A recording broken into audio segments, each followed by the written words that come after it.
on Facebook, and welcome back to another episode of The Hill to Tonight.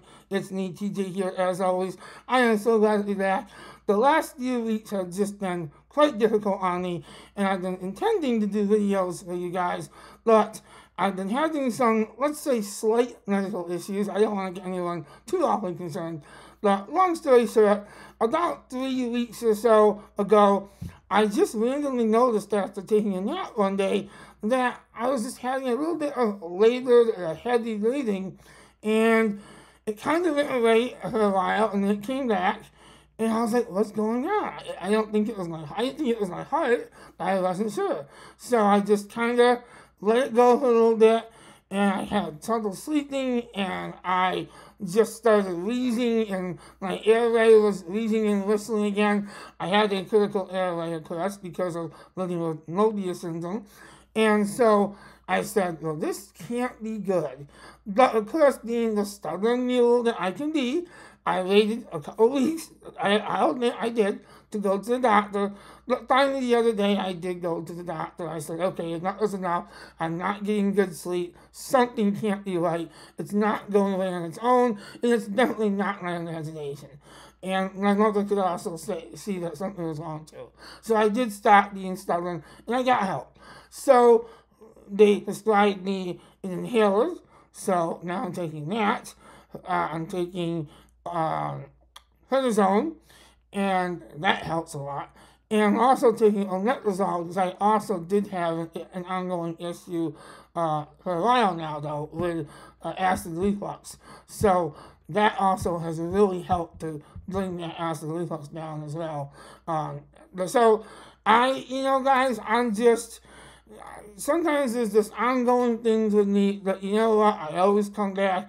I'm still here, still ticking, still kicking, and I am glad to be here. So, tomorrow is before I move on to the tech news, I have to say, so, another scary thing that happened, around that same time that these symptoms started, the one morning I was up, again, I could not sleep at all, hardly at all, the night before. I was at the kitchen table having my usual morning coffee, and sure enough, this guy right here, the Apple Watch, alerts me that my heart rate is above the normal resting limit. And I'm like, well, geez Louise, slap me on the head and call me Suzanne. I'm going to die before I marry my Brazilian Instagram model. It's on my bucket list. And I was like, geez, this is not luck. Here I am having a damn cup of coffee, and I'm going to drop dead. Well, I'm being a little dramatic, but still, I was a little bit nervous. So, of course, I started Googling it real quick and like, am I dying? And I was about to drop dead. And it turned out I wasn't. So I calmed down and, could I have called the doctor just to be sure? Probably, but I didn't.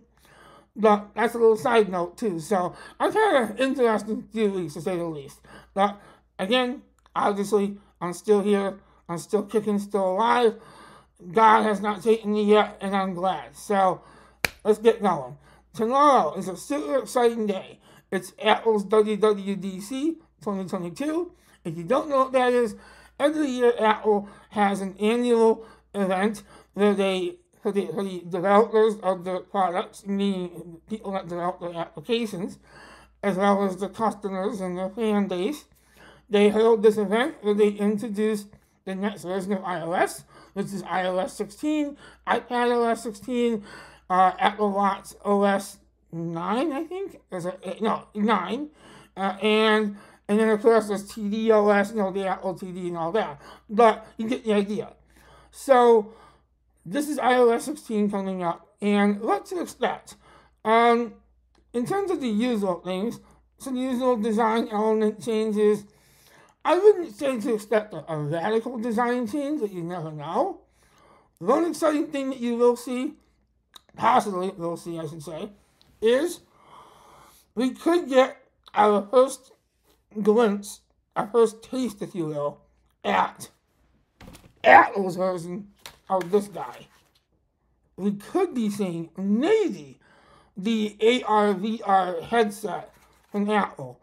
And even if we don't see the actual hardware component of it tomorrow, we could get a taste of the software that will be baked into iOS that allows this guy to operate.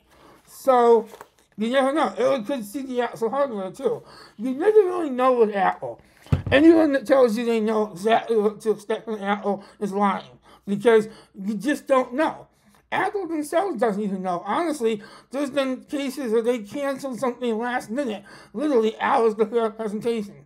So you don't actually know until the actual event what is going to happen. But you can always speculate. So we could be seeing Apple's first look into their AR/VR headset, which is super exciting. Can't wait for that. So again, besides that, usual design element changes, usual privacy feature enhancements, security enhancements to iOS 16, and as usual, the older iPhones get killed. They get killed off the list, meaning if you have an iPhone 7, oh baby, start kissing that iPhone 7 goodnight. Start taking it out behind the barn and don't shoot it just yet, but kiss it really nicely, because that iPhone 7 could be on its last leg in terms of updates. Again, don't shoot the messenger. I don't know everything. I'm just speculating like everyone else. But there have been whispers in the rumor community that this could be the last year, the final frontier, if you will, for the iPhone 7. And the iPhone 6s Plus, I believe, if that was supported in iOS 15, I don't recall if it is, but it's definitely not going to be in iOS 16 if it is already. But iPhone 7 is also looking scary, like it might be on its last leg for updates. Now, don't go, TJ! No, don't come shooting me or stabbing me over this. It doesn't mean that you have to stop using your iPhone 7 and tossing it away. But it does mean you will miss out on significant updates, security updates, things like that. So if you have an iPhone 7, I would say, and I feel very confident in saying, you probably are looking like it's a good time this year to update your iPhone. I'm just saying. So, what else are we going to look at? Well, we might get new iPads tomorrow. I doubt it, but you never know. It would be the iPad Pro, if anything. But they were last updated in, I believe, April. Yes, April of 2021. So we might be due for new iPad Pros. One thing I'd like to see from that is the 11-inch iPad Pro to get that beautiful liquid retina XDR display that the 12.9-inch iPad Pro already has. Okay, so besides that, what else do we have? That's it. I think I covered pretty much the general rundown of what to expect at tomorrow's WWDC.